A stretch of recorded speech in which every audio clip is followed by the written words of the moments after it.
Yes, of course, ni breaking news rero, ni amakuru ari gukomeza kugenda agarukwaho n'abantu bagiye batandukanye. Ese reka mbanze mwibarize, niba wikundiye umuntu mukemezanya kurushinga bikabera ikibazo bamwe, urumva ibyo bintu byari bikwiye? Ku ruhande rwanjye ntekereza ko nta n'ikibazo, nta n'icyo mbibona, nayo hari uburyo ubibona, ariko unkundire mbashe kuza kuba nakugezaho ibitekerezo by'abantu bagiye batandukanye bagiye bakomeza kugenda bagaruka cyane bibanda kuri Kalex, ku mugore bagiye kuza kuba barushinga. Ibi ngibi rero byavugishije abantu bagiye batandukanye, bati wagira ngo ni mama we, bati ngo barishakira visa. Donc ngira ngo ibitekerezo ni byinshi, umwundire ndaza kuza kuba nabikugezaho. Nagayi TV Rwanda ni channel ikugezaho amakuru agiye atandukanye kandi acukumbuye atagize umuntu n'umwe abogamiye. Banza urebe ko wakanze kuri subscribe no kuri notification, ubwo ndavuga ukazogera kugira ngo amakuru n'ibiganiro tugenda tubagezaho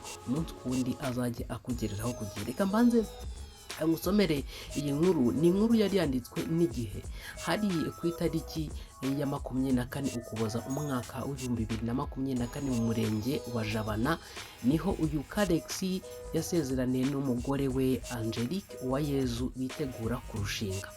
Nk'uko bigaragara ku mpapuro z'ubutumire ku batumiwe rero muri ubu bukwe, zihamya ko ubu bukwe buzaba ku wa 5 Mutarama 2025. ni uku kwezi kuravamo kwa 12, hanyuma mu kwa mbere ku itariki 5 n'ubundi ubukwe bwa Kalex na Uwayezu bukaza kuba bwaba. Nyamara nubwo abantu bagiye batandukanye bagiye bakomeza kugenda babatera amabuye, babavugaho ibintu bigiye bitandukanye, babasebya, babaharabika, ariko ubukwe reka twizere ko buzaba mu izina rya Yesu Kristo. Hanyuma kuri uwo munsi saa 3 za mu gitondo hazaba umuhango gusaba no gukwa uzabera mu karere ka Nyanza mu Rukari, mu gihe saa 8 azasezeranira imbere y'Imana, hanyuma abatumiwe babe ari naho bakirirwa. Kalex rero n'umwe mu bamaze kumenyekana mu kiganiro Isango na Muzika ndetse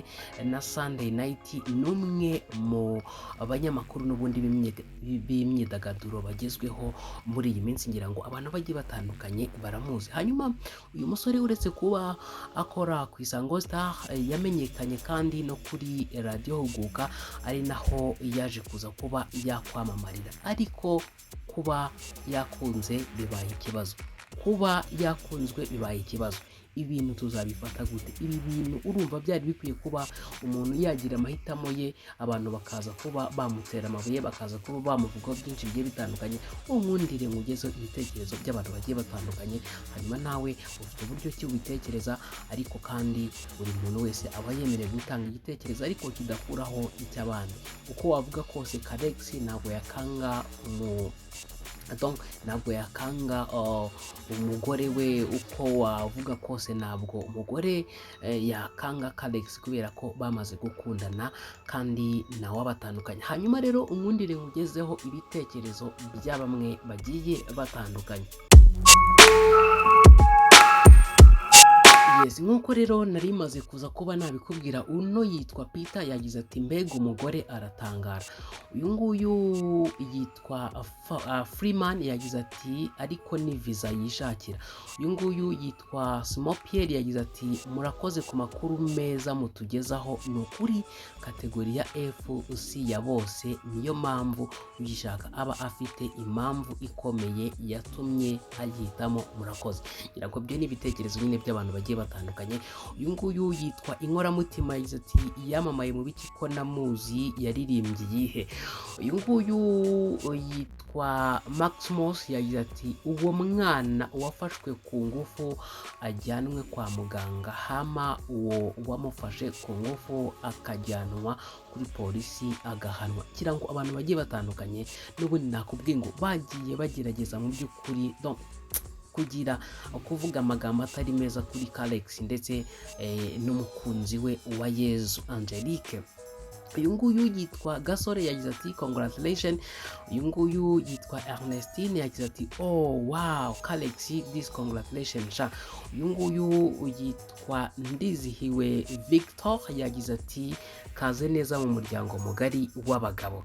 uyu nguyu yitwa Kwizera yagize ati ndabona yishakiye mama disi. Uyu nguyu yagize ati congratulation. Uyu nguyu yagize ati mwagiye mureka kwiyamamaza cyangwa kugira abantu bose abasitari ko kwamamara ari ubusa no kwiyima private life. So ngira ngo abanyine nabavugaga buryo ki nyine Kalex nyine ngo atamamaye, ariko ngira ngo nabadakurikirana imyidagaduro, ariko ngenzi neza ko Kalex kandi ari umuntu ukora itangazamakuru kandi di mu myidagaduro kandi akarikora neza.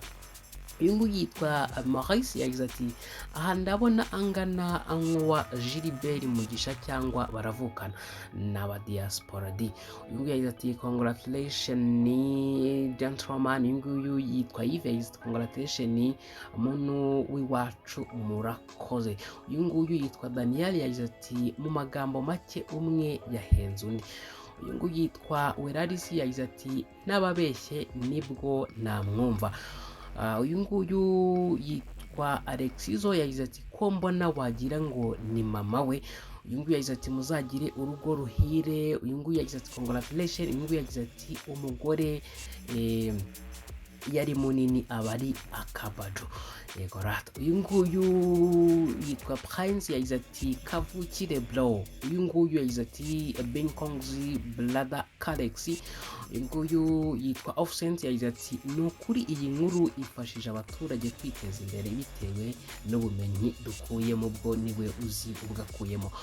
Ngira ngo nyine ibi ni ibitekerezo by'abantu bagiye batandukanye bagiye bagaruka kuri Kalex bavuga bati rwose uri umwana umugore wa erese.